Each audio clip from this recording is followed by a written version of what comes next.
দুর্নীতির অভিযোগে গ্রেপ্তার এড়াতে বাংলাদেশ থেকে পালানো সাবেক পুলিশ মহাপরিদর্শক বেনজির আহমেদ বর্তমানে পরিবারসহ অস্ট্রেলিয়ায় স্থায়ী হয়েছেন। পালানোর আগে তিনি সিঙ্গাপুর, মালয়েশিয়া, দুবাই এবং পর্তুগাল সহ বিভিন্ন দেশ ঘুরে শেষ পর্যন্ত অস্ট্রেলিয়ায় থিত হন। গত ৮ সেপ্টেম্বর সিডনিতে একটি ব্যক্তিগত মিটিংয়ে তাকে উপস্থিত থাকতে দেখা গেছে।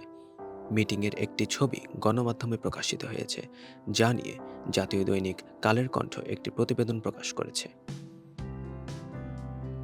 কালের কণ্ঠের প্রতিবেদন অনুযায়ী অস্ট্রেলিয়ায় অবস্থানরত বাংলাদেশিরা বেনজির আহমেদের বর্তমান অবস্থান সম্পর্কে দেশটির স্বরাষ্ট্র মন্ত্রণালয়কে লিখিতভাবে অবগত করেছেন।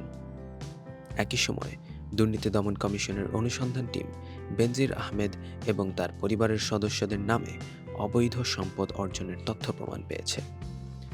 দুদক টিম গত জুলাই মাসের শুরুতে তাদের প্রাথমিক অনুসন্ধান প্রতিবেদন কমিশনে জমা দেয়। সেখানে বেনজির আহমেদ এবং তার পরিবারের সদস্যদের নামে ৪৩,৪৬,৭২,১৫২ টাকার অবৈধ সম্পদের তথ্য প্রমাণ উপস্থাপন করা হয়।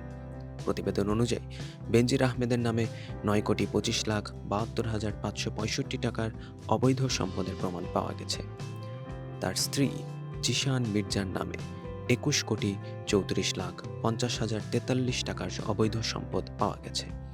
এছাড়া তাদের বড় মেয়ে ফারহিন রিশতা বিনতে বেনজিরের নামে ৮,১০,৮৯,৬৯৬ টাকা এবং মেজ মেয়ে তাহসিন রাইসা বিনতে বেনজিরের নামে ৪,৭৫,৫৯,৮৪৮ টাকার অবৈধ সম্পদ অর্জনের তথ্য প্রমাণিত হয়েছে। আদালতের আদেশে এসব সম্পদ জব্দ করা হয়েছে।